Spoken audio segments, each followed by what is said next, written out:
Desde el margen. Buenas noches, ¿cómo están? Capítulo 20. Hoy vamos a estar abriendo el idealismo, que lo abrimos hoy y lo cerramos la semana que viene. Y vamos a también, al cerrar la semana que viene con el idealismo, vamos también a estar cerrando con la modernidad, ¿no es cierto? Y ya vamos a entrar en la filosofía contemporánea. Bien, hoy vamos a hablar de Immanuel Kant. Immanuel Kant con I y con doble M.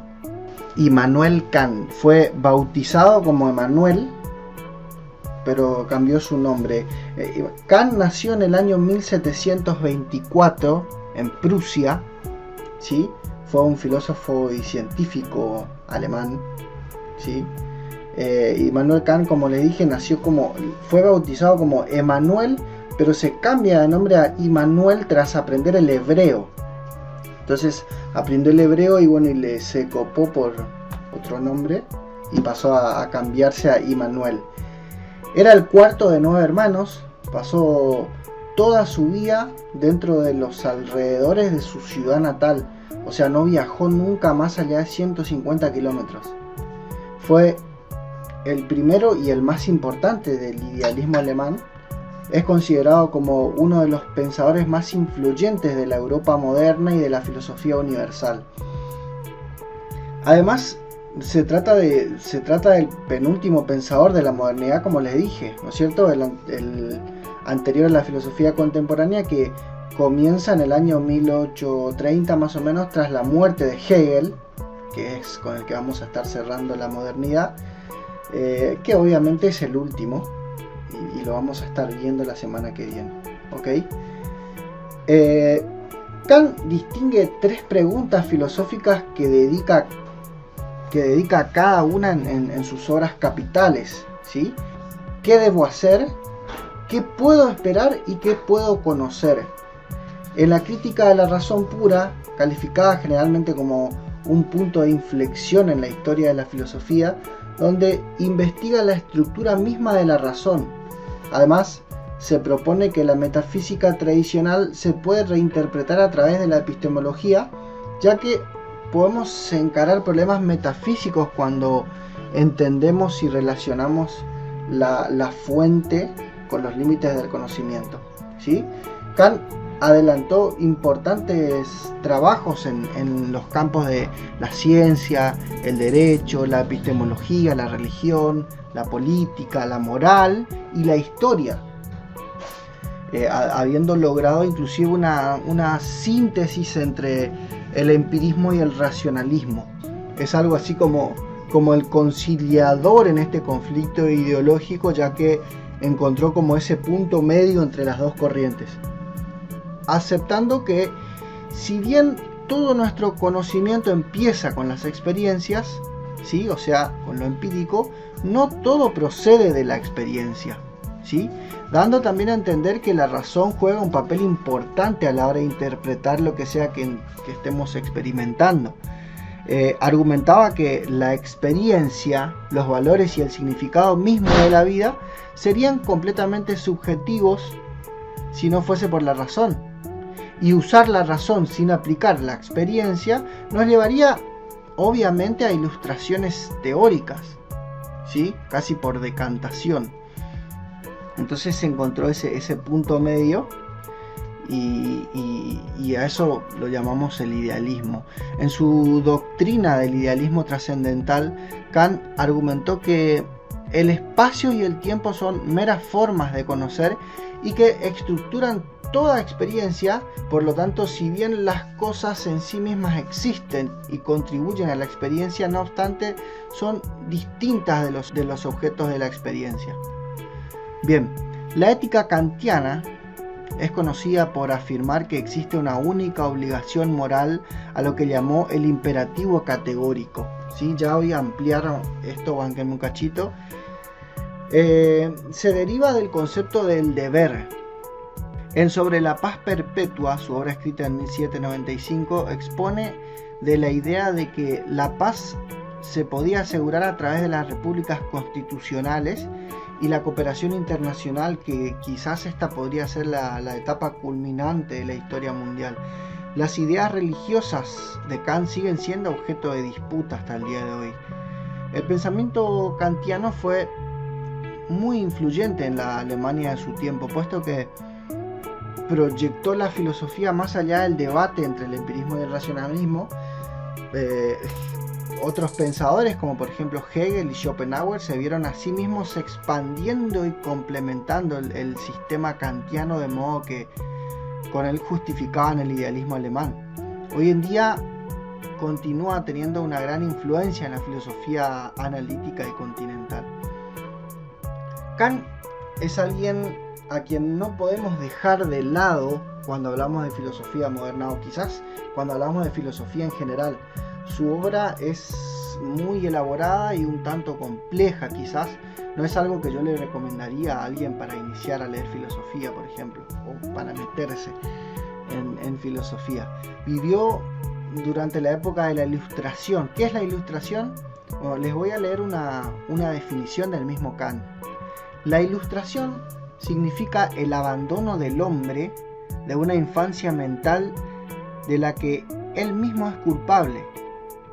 La infancia es la incapacidad de usar la propia razón sin la guía de otra persona. Esta puericia es culpable como su causa no es la falta de inteligencia, sino la falta de decisión o de valor para pensar su ayuda ajena. Sapere aude, quiere decir atrévete a saber. He aquí la divisa de la Ilustración según Kant. ¿Ok?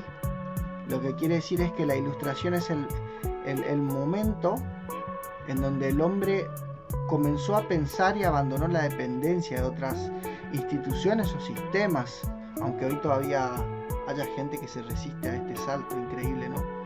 Bien, hablemos de su idealismo. En la Crítica de la razón pura, quizás su obra más emblemática, asume los resultados del empirismo, afirma el valor primordial que se le da a la experiencia. Este conocimiento independiente de la experiencia se llama a priori y se distingue del empírico, que sería a posteriori. ¿Ok? La capacidad de recibir representaciones se llama sensibilidad y es una receptividad, o sea, los objetos vienen dados por la receptibilidad. La capacidad que tenemos de pensar los objetos dados por la sensibilidad se llama entendimiento. Acá es donde Kant dice o hace esta síntesis entre el racionalismo y el empirismo y dice: la capacidad de pensar el objeto de la intuición es en cambio el entendimiento. Ninguna de estas prioridades es preferible a la otra. Sin sensibilidad ningún objeto nos sería dado y sin entendimiento ninguno sería pensado. Los pensamientos son contenido, son vacíos, las intuiciones son conceptos, son ciegas. Ni el entendimiento puede intuir nada, ni los sentidos pueden pensar nada.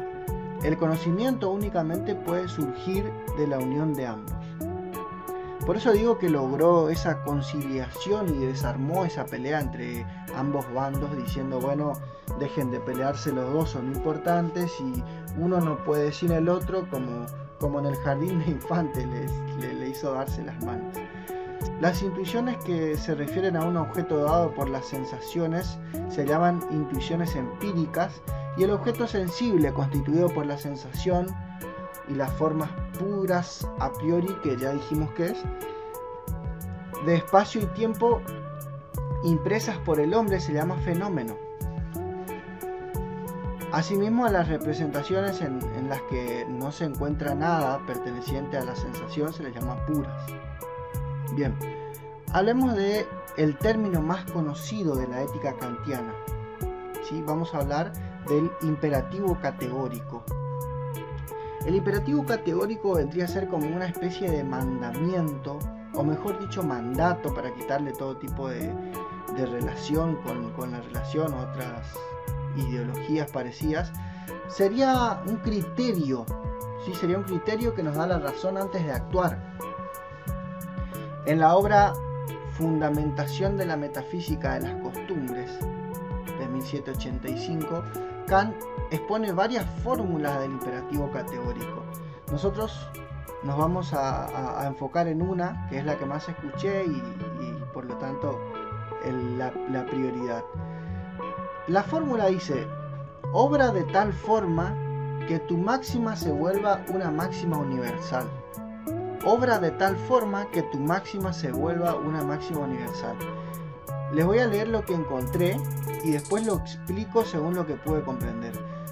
Lo que estas fórmulas indican es que solo la autonomía de la voluntad, fundamentada en la racionalidad del sujeto que actúa, puede ser un principio de moralidad. Dicha autonomía constituye propiamente la libertad. El sujeto racional que actúa por deber representa el mandato que proviene de su propia razón. Es libre. Bien, el imperativo categórico está en la voluntad, en la intención detrás de una acción. Es decir, que no podemos juzgar a alguien por sus actos, sino que por la intención detrás de cada acto. ¿Sí? Obra de tal forma que tu máxima se vuelva una máxima universal, vendría a ser hacer algo que te gustaría que todo el mundo lo haga sin demasiado problema. Actúa de tal forma que tu criterio se vuelva un criterio universal. Es como la máxima popular que se escucha que dicen: no hagas a los demás lo que no te gustaría que te hagan a vos. Es algo parecido, pero tiene una vuelta de rosca más profunda. Es como que esta forma de actuar sea algo que forme parte de la naturaleza del humano. ¿Sí? Vamos a usar un ejemplo para ejemplificar esto. Supongamos que alguien me presta dinero. Persona X me presta 20.000 pesos argentinos. O me presta $300. Hagámoslo así. Una persona X me presta $300. Yo le pido prestado, le digo: mira, te prometo que en una semana te devuelvo. Y si quieren le podemos poner intereses o no. Si no importa. No hace a la ética kantiana eso. Después esa persona va a llegar el momento en donde va a estar esperando que yo le entregue ese dinero. Y yo tengo dos opciones. ¿Sí? Tengo como primera opción devolver el dinero, ¿sí? Cumplo con mi promesa y devuelvo el dinero en el tiempo acordado. Y como opción 2 tengo: no cumplo mi promesa y me quedo con el dinero para mí. ¿Sí? ¿Qué elijo? ¿Cómo puedo saber qué elegir? ¿Sí? Espero que esto le sirva a mucha gente que no devuelve dinero. Bien. Actúa de tal forma que tu máxima o que tu criterio o que tu voluntad se vuelva algo universal. Bien, si lo analizamos, si yo no devuelvo si yo no devuelvo esos $300 que la persona X me prestó, voy a estar siendo, según el imperativo categórico kantiano, voy a estar siendo moralmente bueno. Bueno, ¿cómo vamos a analizar? Si yo no devuelvo mi dinero y esto se vuelve una máxima universal, ¿sí? Todo el mundo no va a cumplir sus promesas, como lo hacen los políticos. Todo el mundo no va a cumplir sus promesas. Nadie va a devolver dinero, nadie va a cumplir lo que sea que digan, y va a ser un mundo no deseable porque va a haber mucha incredulidad en el mundo, como con los políticos. Bien, si elijo la otra opción, cumplo con mi promesa y devuelvo el dinero, es decir que todo el mundo va a comenzar o va a seguir cumpliendo sus promesas como hasta ahora, o va a elegir, supongamos que hay alguien que no lo hace, como los políticos, y a partir de ese acto, esa decisión que yo tomo, ese político se ve influenciado por mi acto y él, como cualquier otra persona, comienzan a cumplir sus promesas y sería obviamente un mundo bueno, o un mundo deseado. Bien, esto es lo que dice el imperativo categórico. El ejemplo clásico es si una persona se está ahogando y yo paso por ahí y lo veo, ¿qué pasa? ¿Lo ayudo o no lo ayudo? Y no está el tema, como dije, en el acto en sí, sino en el porqué, en la voluntad detrás de ese acto. Si yo digo sí, voy a ir a salvar a esa persona, ¿por qué voy a ir a salvar? Porque me gustaría que si yo estoy en ese lugar, si soy yo el que se está ahogando y pasa alguien y me ve, que me ayude. Entonces no vale, porque el imperativo categórico dice que yo lo tengo que hacer porque todo el mundo va a hacerlo. Después, en consecuencia de eso, seguramente yo puedo estar en ese lugar y obviamente alguien me va a ayudar porque todo el mundo lo hace. Pero si yo lo hago solamente porque me conviene, no se aplica al imperativo categórico, ya que lo estoy haciendo por mi conveniencia y no porque me parece moralmente bueno. Bien, este fue el capítulo de Kant, ok. Vamos a cerrar por hoy con Kant y me despido de ustedes y bueno, nos estamos viendo la semana que viene con Hegel. Un abrazo, que sigan bien.